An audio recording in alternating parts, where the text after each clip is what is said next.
Hello friends, subscribe करें हमारे channel को और बेल आइकन को भी दबाएं ताकि सारी लेटेस्ट अपडेट और वीडियो आप तक पहुंचे सबसे पहले।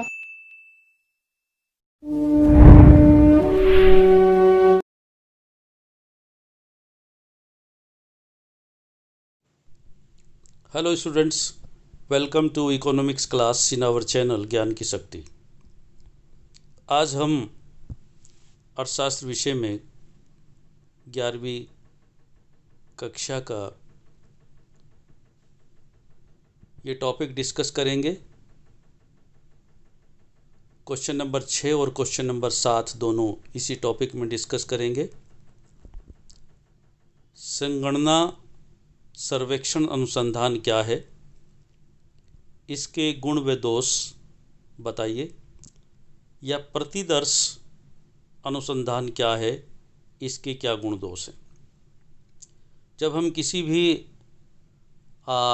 टॉपिक पर कोई अनुसंधान करते हैं, कोई रिसर्च करते हैं, सर्वेक्षण करते हैं, तो उसकी दो रीतियाँ होती हैं, संगणना या प्रतिदर्श, जिसे न्यायदर्श भी कहते हैं। तो इन दोनों ही रीतियों का प्रयोग किया जाता है। दोनों रीतियों में अलग अलग रूप से हम डिस्कस करेंगे, इनका एनालिसिस करेंगे कि कौन सी रीति में क्या गुण है और क्या दोष है, और फिर इन दोनों में से कौन सी रीति अनुसंधानकर्ता के लिए किसी भी विषय पर अनुसंधान करने के लिए कौन सी रीति उपयुक्त है, कारगर है। तो आइए सबसे पहले लेते हैं संगणना सर्वेक्षण अनुसंधान है क्या। तो ध्यान रहे, अनुसंधान क्षेत्र की संपूर्ण इकाइयों सामूहिक रूप से समग्र कहलाती है, और समग्र दो प्रकार का होता है।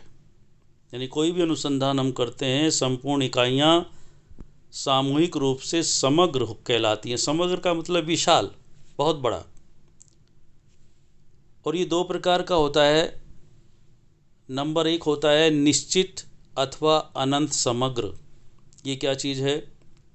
निश्चित समग्र में इकाइयों की संख्या निश्चित होती है। सभी समझ लेंगे, जैसे किसी कॉलेज के छात्र, यानी किसी कॉलेज में कितने छात्र हैं पक्का होता है कि इतने हैं। या मिल के श्रमिक, किसी मिल में कितने श्रमिक काम करते हैं, ये भी निश्चित होता है। इसके विपरीत अनंत समग्र में इकाइयों की संख्या भी अनंत होती है, जैसे नवजात शिशुओं का भार अथवा स्वास्थ्य के विषय में अनुसंधान, ये अनिश्चित होता है। दूसरा, वास्तविक अथवा काल्पनिक समग्र। ठोस विषय वाले समग्र को वास्तविक समग्र कहते हैं, जैसे विश्वविद्यालय के छात्र। काल्पनिक विषय वाले समग्र को काल्पनिक समग्र कहते हैं, जैसे सिक्कों की उछाल के आधार पर चितपट के गिरने की संख्या में बना समग्र। यानी जब हम किसी सिक्के को ऊपर उछालते हैं तो हमें नहीं पता कि वो किधर से ऊपर होगा और किधर से नीचे होगा, तो इसे हम काल्पनिक समग्र कहते हैं। अनुसंधान के प्रकार क्या हैं? दो प्रकार से अनुसंधान कार्य किया जाता है। नंबर 1 संगणना अनुसंधान और दूसरा प्रतिदर्श अनुसंधान। तो आइए अब सबसे पहले देखते हैं कि संगणना अनुसंधान क्या है। जब अनुसंधान के विषय में संबंधित समग्र या समूह की प्रत्येक इकाई का अध्ययन किया जाता है, तो वह संगणना अनुसंधान कहलाता है। इस रीति के अनुसार अनुसंधान करते समय अनुसंधानकर्ता समस्त समूह की जांच करता है और अनुसंधान से संबंधित प्रत्येक इकाई के संबंध में आवश्यक सूचनाएं एकत्र करता है, जैसे जनगणना करना या उत्पादन की संगणना। तो ध्यान रहे, यानी संगणना अनुसंधान रीति में विषय के से संबंधित समग्र की प्रत्येक इकाई का अध्ययन होता है। इसमें एक भी पॉइंट नहीं छोड़ा जाता, हर विषय के बारे में, हर पहलू के बारे में जानकारी हासिल की जाती है, बहुत माइन्यूटली ऑब्जर्वेशन किया जाता है। इसकी उपयुक्तता क्या है? नंबर 1, संगणना अनुसंधान का प्रयोग वहाँ उचित है जहाँ समग्र या क्षेत्र का आकार सीमित हो, यानी छोटा आकार हो, बहुत बड़ा ना हो, जहाँ सांख्यिकीय इकाई में विजातीयता अथवा विविध गुण पाए जाते हैं। तीसरा, जहाँ परिशुद्धता का ऊंची स्तर आवश्यक हो, यानी बिल्कुल हमें शुद्धता चाहिए, उसमें कहीं भी कोई कमी नहीं रहनी चाहिए। तो ऐसा बहुत बड़े क्षेत्र के लिए ये उपयोगी नहीं हो सकता, क्योंकि उसमें बहुत अधिक समय लगेगा। चौथा, जहाँ विषय का गहन अध्ययन करना हो अथवा व्यापक सूचनाएं एकत्र करनी हो, गहन अध्ययन करना हो और सभी पहलुओं पर जो सूचनाएं हैं हमने एकत्रित करनी हो, तो वहाँ इस रीति का उपयोग किया जाता है। अब इसके गुण क्या हैं? नंबर 1, गहन अध्ययन। ये बात पहले क्लियर हो चुकी है कि इस रीति द्वारा विषय का गहन अध्ययन किया जाता है और अनुसंधानकर्ता उस विषय का पूर्ण ज्ञान प्राप्त करता है जिस विषय पर वो अनुसंधान कर रहा है। दूसरा, अधिक शुद्ध एवं विश्वसनीय परिणाम। इस रीति द्वारा संकलित समंक अधिक शुद्ध व विश्वसनीय होते हैं, अतः उनसे जो निकाले गए परिणाम होते हैं वो भी विश्वसनीय होंगे। तीसरा, विस्तृत जानकारी।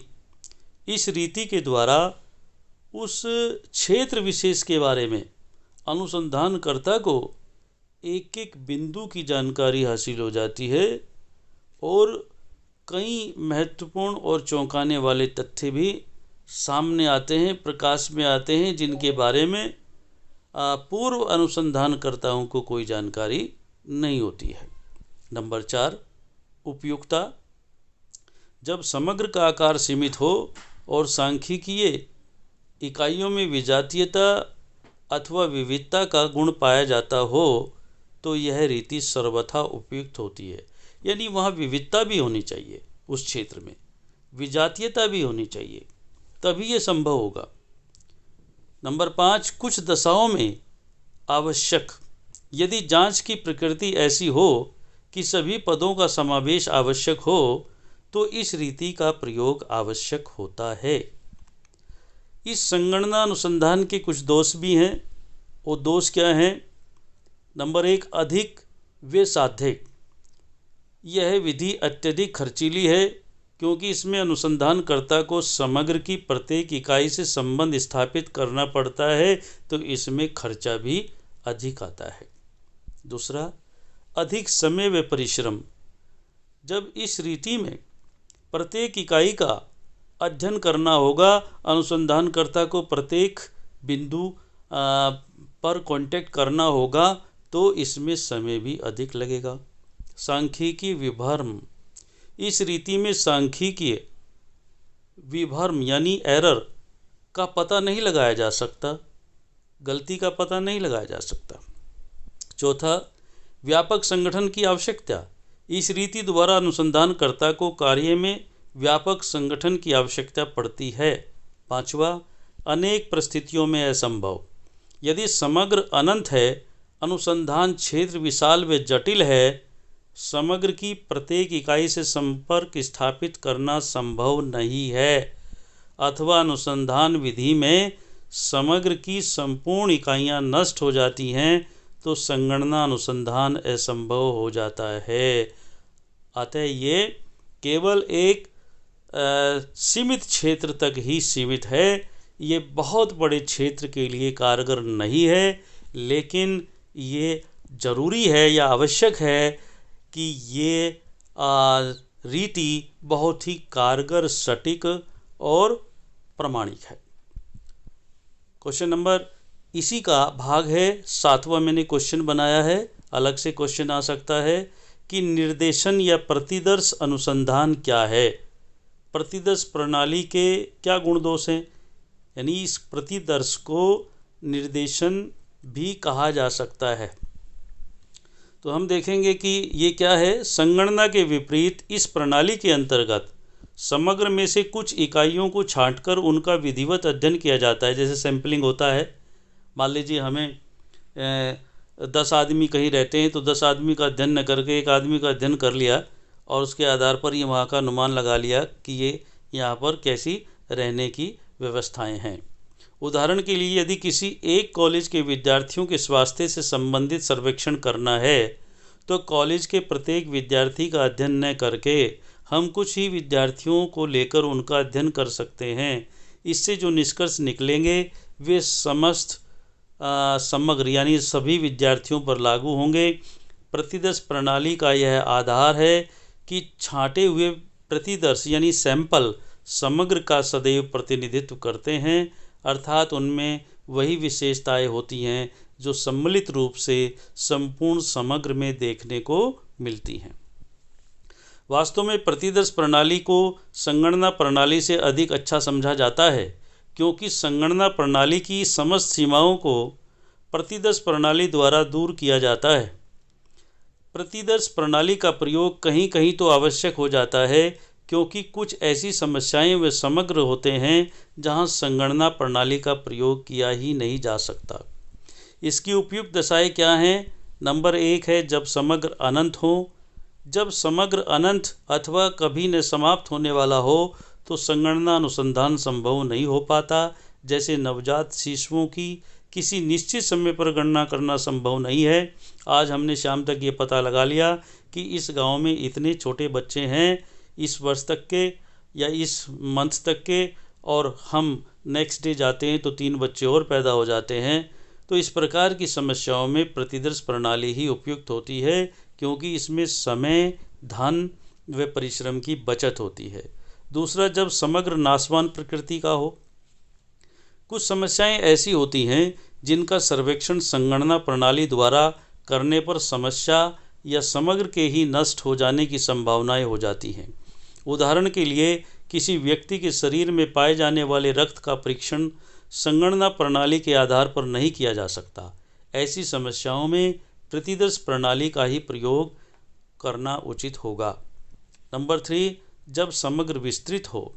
विस्तृत समग्र के लिए प्रतिदर्श प्रणाली ही उपयुक्त होती है, क्योंकि इसमें अनुसंधान कार्य कम समय, कम धन व कम श्रम से ही संपन्न किया जा सकता है। यदि वहाँ पर संगणना प्रणाली का प्रयोग करेंगे तो पैसा भी खर्च होगा, मेहनत भी ज़्यादा लगेगी और समय भी ज़्यादा लगेगा। नंबर 4, जब संगणना प्रणाली अव्यावहारिक हो। कुछ समस्याओं में प्रतिदर्श प्रणाली का ही प्रयोग किया जाता है, क्योंकि संगणना द्वारा उन समस्याओं का अध्ययन व्यवहारिक होता है। उदाहरण के लिए भूगर्भ में यानी पृथ्वी के अंदर नीचे छिपे हुए खनिज पदार्थों का अनुमान सदैव प्रतिदर्श प्रणाली के आधार पर ही किया जाता है।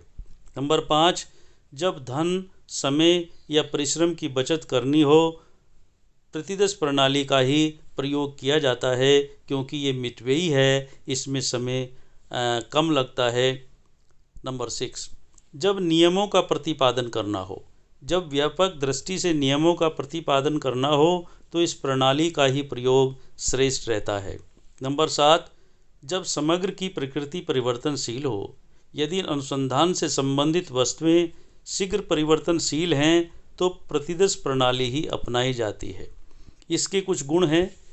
गुण में जो ऊपर भी आ चुका है बहुत सारी बातें, उन्हीं के आधार पर हमने नीचे इनके गुण दिए हैं। नंबर 1, यह रीति मितव्ययी है। मितव्ययी का मतलब कम खर्चा। इसमें समय, धन तथा श्रम सभी की बचत होती है। नंबर 2, शीघ्रता से बदलती हुई आर्थिक व सामाजिक समस्याओं के अध्ययन में यह प्रणाली अधिक उपयोगी है। तीसरा, ऐसे सामाजिक अनुसंधानों में जहां विस्तृत तथा निरंतर अन्वेषण की आवश्यकता होती है, प्रतिदर्श अनुसंधान ही सर्वश्रेष्ठ प्रणाली है। नंबर 4, इस प्रणाली द्वारा गहन अनुसंधान संभव है। नंबर 5, इस प्रणाली के आधार पर निकाले गए निष्कर्ष पूर्णतः विश्वसनीय तथा शुद्ध होते हैं। नंबर 6, प्रतिदर्श अनुसंधान कार्य का संगठन व प्रशासन करना अधिक सुविधाजनक होता है, यानी संगणना रीति से भी ज़्यादा सुविधाजनक इसका संगठन व प्रशासन करना है। उसके बाद आता है प्रतिदर्श प्रणाली के दोष। नंबर 1, यदि प्रतिदर्श की इकाइयों का चुनाव निष्पक्ष रूप से नहीं किया गया तो निष्कर्ष भ्रामक हो सकते हैं। नंबर 2, प्रतिनिधि प्रतिदर्श बनाना कठिन होता है। प्रतिदर्श अनुसंधान प्रणाली के प्रयोग के लिए विशिष्ट ज्ञान की आवश्यकता होती है, जिसके अभाव में अनुसंधानकर्ता भयंकर गलतियां कर सकता है। तीसरा, कभी कभी समग्र इतना छोटा होता है कि उनमें से प्रतिदर्श बनाना संभव ही नहीं होता। नंबर 4, विजातीय और अस्थिर समग्र में प्रतिदर्श प्रणाली अधिक उपयुक्त नहीं होती है। ये इस प्रणाली के कुछ बहुत थोड़े से दोष हैं, लेकिन इसके गुण बहुत अधिक हैं। अर्थात एक बड़े क्षेत्र में प्रतिदर्श प्रणाली ही श्रेष्ठ रहती है। और इसी के साथ ये टॉपिक समाप्त होता है। फिर मैं बताना चाहूँगा कि जिसने अभी तक हमारे चैनल ज्ञान की शक्ति को सब्सक्राइब नहीं किया है वो उसे सब्सक्राइब कर लें, ताकि अर्थशास्त्र विषय पर आने वाली आगे जितनी भी जो टॉपिक पढ़ाए जा रहे हैं उनकी जो वीडियो होंगी वो आपको प्राप्त हो सकें। Thank you very much. ठीक।